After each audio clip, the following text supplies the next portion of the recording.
সরকারি সাদত কলেজের প্রাণীবিদ্যা বিভাগের প্রিয় শিক্ষার্থীরা, অনলাইন ক্লাসে তোমাদেরকে স্বাগত।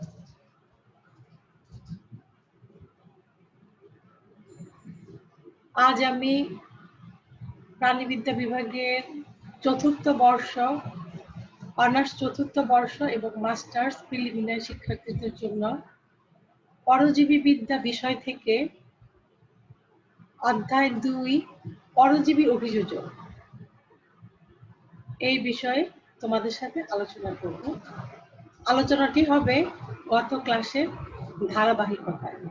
তো চলো শিক্ষার্থীরা, আমরা আলোচনা শুরু করি। তোমাদেরকে আমি পরজীবী অভিযোজনের আগের ক্লাসের ধারাবাহিকতায় আজকে আমি যে বিষয়টি দিয়ে আলোচনা শুরু করব সেটা হচ্ছে পরজীবীর পরিপাকতন্ত্রের অভিযোজন, অ্যাডাপ্টেশন অফ ডাইজেস্টিভ সিস্টেম।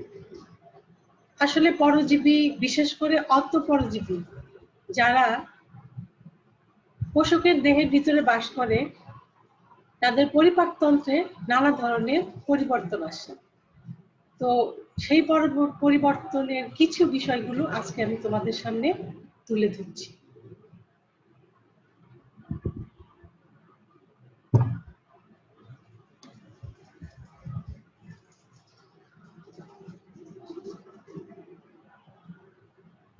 পোষক দেহে বাস করার জন্য পরজীবীর পরিপাকতন্ত্রের পরিবর্তন বা অভিযোজন স্বাভাবিক। পরজীবীদের খাদ্য গ্রহণ মুক্তজীবীদের চেয়ে ভিন্ন।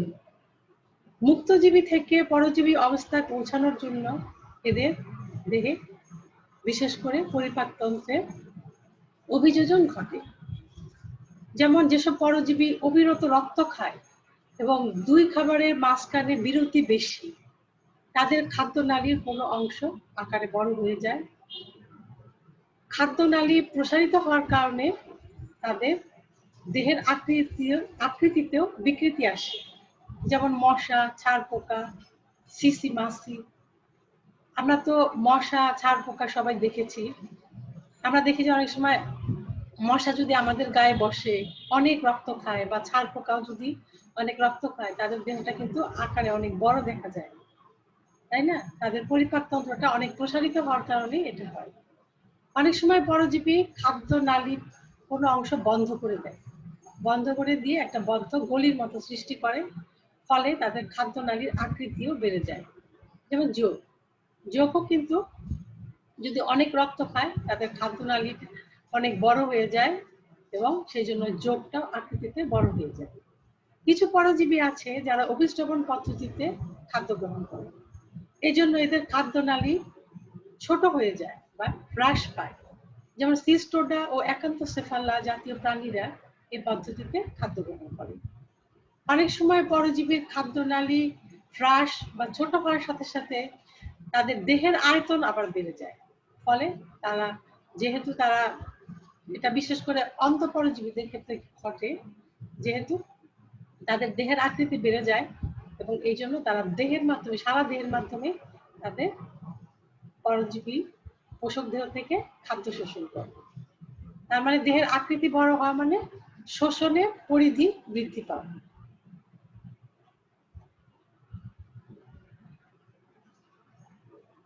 এটা গেল পরিপাকতন্ত্রের পরিবর্তন। স্নায়ুতন্ত্রেরও পরিবর্তন হয়। পরজীবীদের অভিযোজনে স্নায়ুতন্ত্রের ভূমিকাও যথেষ্ট গুরুত্বপূর্ণ। মুক্তজীবী অবস্থায় যেসব সংবেদী অঙ্গ ছিল, পরজীবী হওয়ার কারণে সেগুলো আর থাকে না। যেমন প্লাটিহেলমিনথিস পর্বের ফ্যাসিওলা হেপাটিকা, এদের মিরাসিডিয়াম লার্ভা মুক্তজীবী, এ কারণে তাদের চোখ আছে। কিন্তু তারা যখন মলাস্কায় যে আবার পরবর্তী লার্ভা দশা, যেমন স্পোরোসিস্ট ও রেডিয়াল লার্ভায় পরিণত হয়, তখন তাদের কোনো চোখ থাকে না। পরজীবীদের স্নায়ুতন্ত্র সরল হয়, সংবেদী অঙ্গ অনেক সময় ক্ষয়প্রাপ্ত হয়। যেমন ক্রাস্টেসিয়াতে দেখা যায় যে সংবেদী অঙ্গ ক্ষয়প্রাপ্ত। রেচন ও অভিস্রবণ অঙ্গ, এক্সক্রিটরি আর অসমো রেগুলেটরি অর্গান। পরজীবী রেচনতন্ত্রের কোনো পরিবর্তন হয় না, কিছু কিছু ক্ষেত্রে আংশিক ক্ষয়প্রাপ্তি ঘটে মাত্র। শ্বসনতন্ত্র বা রেসপিরেটরি সিস্টেম। পরজীবী তার পোষক দেহে টিস্যুর মাধ্যমে শ্বসন কাজ চালায় অথবা পোষক দেহ রক্ত থেকেও সে অক্সিজেন গ্রহণ করে। আন্তরিক পরজীবীরা অ্যারোবিক ও অ্যানারোবিক দুটি পদ্ধতিতে শ্বসন কার্য চালাতে পারে। তাছাড়াও আরো অনেক পদ্ধতিতেও পরজীবীরা শ্বসন কার্য চালায়। চলন অঙ্গ। পরজীবীদের অভিযোজনের জন্য বিশেষ করে অন্তঃপরজীবীদের চলন অঙ্গের বিলুপ্তি বা ক্ষয়প্রাপ্তি ঘটে। যেহেতু সে পোষক দেহের ভিতরে থাকে, তার তেমন কোনো চলন অঙ্গের দরকার পড়ে না। অনেক ক্রাস্টাসিয়া পরজীবীদের উপাঙ্গ যথেষ্ট ক্ষয়প্রাপ্ত হয়। পতঙ্গ শ্রেণীর প্রাণীতে প্রত্যেক বর্গের পাখা ক্ষয়প্রাপ্তি বা বিলুপ্ত ঘটে থাকে, যেমন উকুন, ব্লাগ, বাঘ বা ফ্লিতে এটা দেখা যায়। প্রজনন তন্ত্র, রিপ্রোডাক্টিভ সিস্টেম। পরজীবীদের প্রজনন তন্ত্র ওয়েল ডেভেলপড থাকে, অর্থাৎ তাদের প্রজনন তন্ত্র সুগঠিত থাকে এবং কোনো কোনো ক্ষেত্রে পরজীবীরা উভয় লিঙ্গ হয়। এর কারণ হলো বেশিরভাগ ক্ষেত্রে পরজীবীদের প্রজনন তন্ত্র গুরুত্বপূর্ণ কাজ করে। পরজীবীদের মধ্যে উভয় লিঙ্গ হওয়ার প্রবণতা দেখা যায়। এটি পরজীবীদের অভিযোজনের একটি দিক, যেমন ট্রেমাটোডা ও সিস্টোডাতে উভয় লিঙ্গতা আছে। পরজীবীদের ডিম উৎপাদন ক্ষমতাও অনেক বেশি থাকে। টিনিয়াসোলিয়াম, ডিফাইলিডিয়াম এ প্রতিটি পরিপূর্ণ খণ্ডকে 2 সেট পুং ও স্ত্রী জননাঙ্গ থাকে। গ্রাভিড প্রোগ্লোটিডের জরায়ুতে নিষিক্ত ডিমের জায়গা দেওয়ার জন্য তাদের অন্যান্য অঙ্গ ধ্বংসপ্রাপ্ত হয়।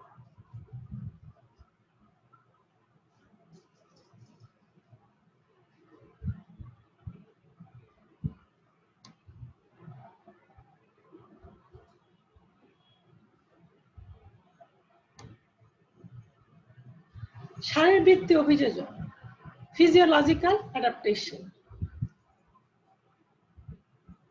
সুরক্ষা কৌশল।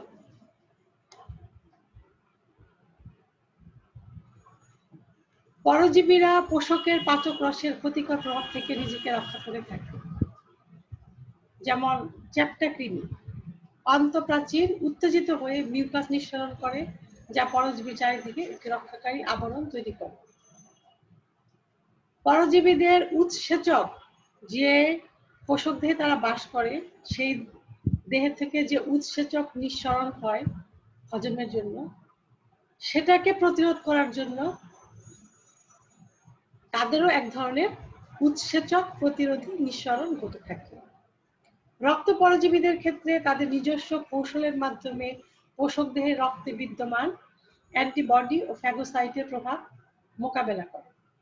এতে পরজীবীর দেহের ত্বক অনবরত প্রতিস্থাপিত হয়।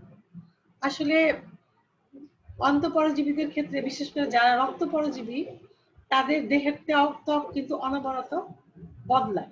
পুরানো ত্বক খসে পড়ে এবং নতুন ত্বক সৃষ্টি হয়। অভিস্রবণ নিয়ন্ত্রণ।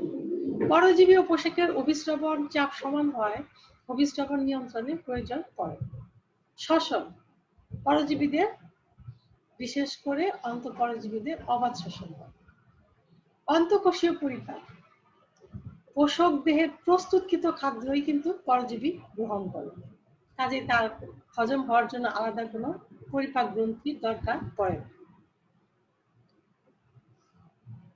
পর্যায়ক্রমিক প্রতীয়মান। পরজীবীদের শারীরবৃত্তীয় অভিযোজনে পর্যায়ক্রমিক দশা প্রতীয়মান হয়, যেমন গোদ রোগ সৃষ্টিকারী পরজীবী লার্ভা দশা রূপে মানব দেহে পেরিফেরাল ব্লাড সার্কুলেশনের মাধ্যমে চলাচল করে। অর্থাৎ গোদ রোগ সৃষ্টির জন্য যে পরজীবী দায়ী, সেটা কি করে, সেটা যখন অনেক রাত্রি হয়, তখন তারা পেরিফেরাল ব্লাড সার্কুলেশন মানে ত্বকের নিচে যে রক্ত সংবহন তন্ত্র, সূক্ষ্ম রক্ত সংবহন তন্ত্রগুলি থাকে, সেখানে চলে আসে, যাতে পরবর্তী বিকাশের জন্য, কারণ তার মশার দংশনের প্রয়োজন হয়। কাজে সে যদি ত্বকের নিচে যে সূক্ষ্ম রক্তনালীগুলো সেখানে থাকে, তাহলে মশা তাকে সহজেই সেখান থেকে দংশনের মাধ্যমে রক্তের সাথে সেটাকে নিতে পারে। এটা একটা অভিযোজন। কারণ সে যদি অনেক ভিতরে রক্তনালীগুলিতে থাকতো, তাহলে কিন্তু মশার দংশনের ফলে পরবর্তী যে বিকাশ, সেটা হতো না। নিওটনি, পরজীবীদের শারীরবৃত্তীয় অভিযোজনে লার্ভা দশায় প্রজননক্ষম সন্তান সন্ততি উৎপন্ন হয়। কোনো কোনো ক্ষেত্রে দেখা যায় যে কোনো কোনো পরজীবী লার্ভা নিজে লার্ভা দশায় আছে, তারপরেও সে প্রজননক্ষম সন্তান সন্ততি উৎপন্ন করতে পারবে। পরজীবীর আরেকটা জিনিস দেখা যায়, সেটা হলো অত্যধিক জন্মহার। পরজীবীদের জন্মহার অত্যধিক, এরা মিলিয়ন মিলিয়ন ডিম্বাণু পারে। সকল ডিম্বাণু সামান্যই কিন্তু পূর্ণাঙ্গ প্রাণীতে পরিণত হয়। সেই কারণেই তাদের প্রজনন হারটা বেশি, কারণ সকলেই পূর্ণাঙ্গ প্রাণীতে পরিণত হতে পারেন। ডিম্বাণু স্থানান্তর, ডিম্বাণু স্থানান্তর কিন্তু দুই ভাবে হয়। একটা হলো সক্রিয় সংক্রমণ স্থানান্তর, যেটা হলো কোষকের ত্বক সিদ্ধ করে সরাসরি লার্ভাটা ঢুকে পড়ে দেহে, অথবা পোষক যখন খাবার খায় অথবা দূষিত পানি বা মানে অসাবধানতা বশত যদি কন্টামিনেটেড ফুড গ্রহণ করে, তখন সেটা এমনি এমনি পরজীবী মানে পরজীবীটা এমনি এমনি পোষকের দেহের ভিতরে স্থানান্তরিত হয়। এই জন্য এটাকে বলা হয় নিষ্ক্রিয় স্থানান্তর, কারণ এখানে আসলে পরজীবীর তেমন কিছু করার থাকে না। ভ্রূণ ও লার্ভা অবস্থায় পরজীবীর অভিযোজন, পরজীবীর ডিমের বর্ধন অধিকাংশ ক্ষেত্রেই বাইরে হয় এবং এ কারণেই তার লার্ভা অবস্থায় খুব একটা অভিযোজনের প্রয়োজন হয় না। অ্যাসকারিসের ভ্রূণের পরিস্ফুটন পরজীবীর অন্যান্য পরিস্ফুটনের চেয়ে ভিন্ন হয়। পরজীবীদের ভ্রূণ ও লার্ভা অবস্থায় অনেক অভিযোজন ঘটে। পরজীবীর জীবনযাত্রায় ভ্রূণ বিকাশে অনেক রূপান্তর দেখা যায়। অধিকাংশ ক্ষেত্রে এই রূপান্তর ঘটে পোষকের দেহ থেকে খাবার গ্রহণের মাধ্যমে। তো আমরা পরজীবীর বিভিন্ন ধরনের যে অভিযোজন ঘটে, পরিপাকতন্ত্র, শ্বসনতন্ত্র, রেচনতন্ত্র, এইগুলি নিয়ে আমরা আলোচনা করলাম। তো এগুলি আবার প্লাটিহেলমিনথিস পর্বের যে প্রাণী, তারা তো পরজীবী, অধিকাংশই পরজীবী। এগুলি কিন্তু কমন, তবে কিছু কিছু ক্ষেত্রে আবার একটু ভিন্নতাও আছে। প্লাটিহেলমিনথিস পরজীবী জীবনযাপনের জন্য তাদের মধ্যে নানা ধরনের অভিযোজন ঘটে।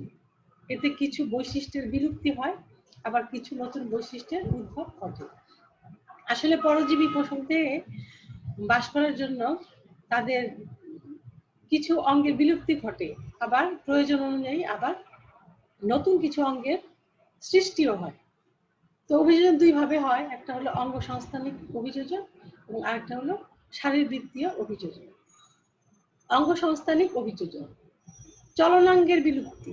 পোষক দেহে বাস করার কারণে পরজীবীরা তেমন একটা চলাচল করতে প্রয়োজন পড়ে না, সেই কারণে তাদের চলনাঙ্গের বিলুপ্তি ঘটে।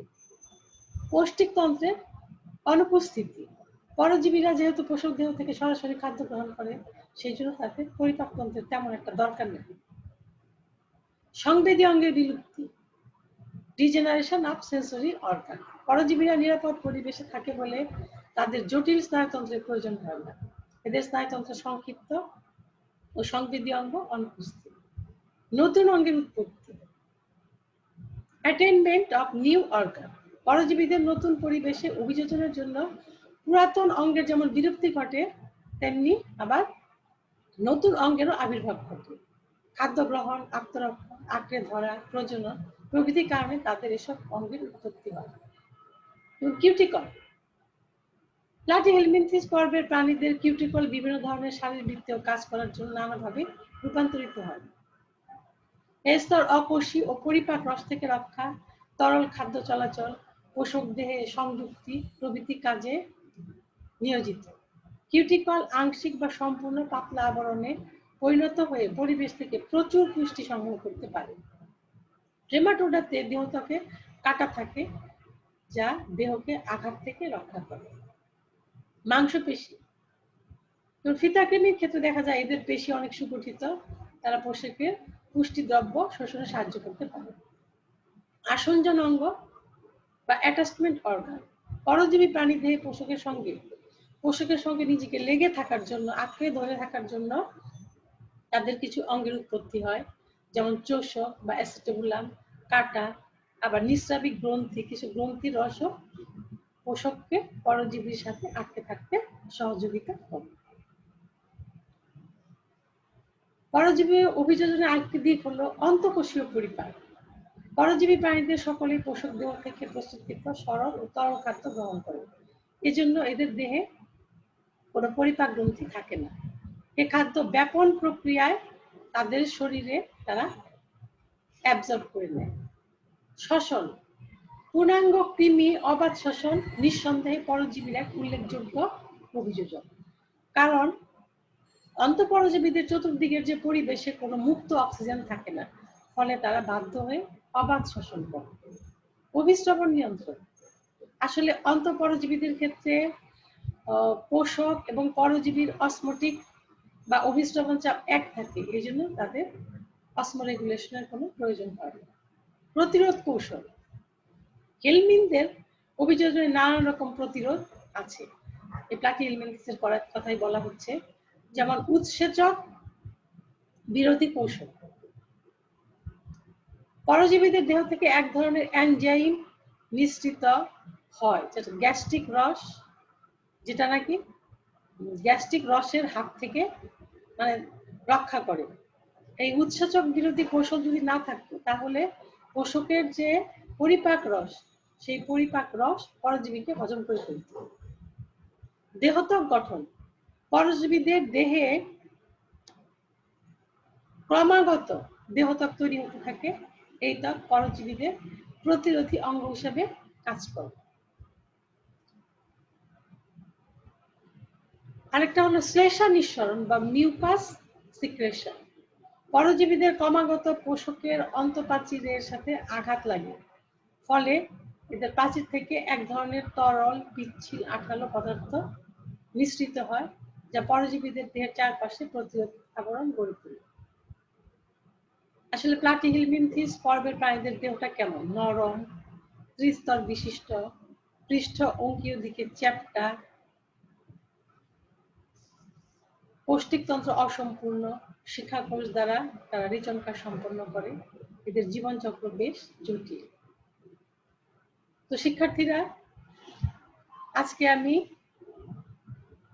পরজীবীদের যে অভিযোজন কৌশল, অর্থাৎ তারা পোষক দিয়ে বাস করার জন্য কি কি ধরনের তাদের দেহে পরিবর্তন হয় এবং কি কি ধরনের অঙ্গের উৎপত্তি হয়, কি কি অঙ্গে বিলুপ্তি ঘটে, এসব বিষয় নিয়ে আলোচনা করলাম। পাশাপাশি প্লাটিহেলমিনথেস পর্বের অভিযোজনগুলি বিশেষ করে আলোচনা করব।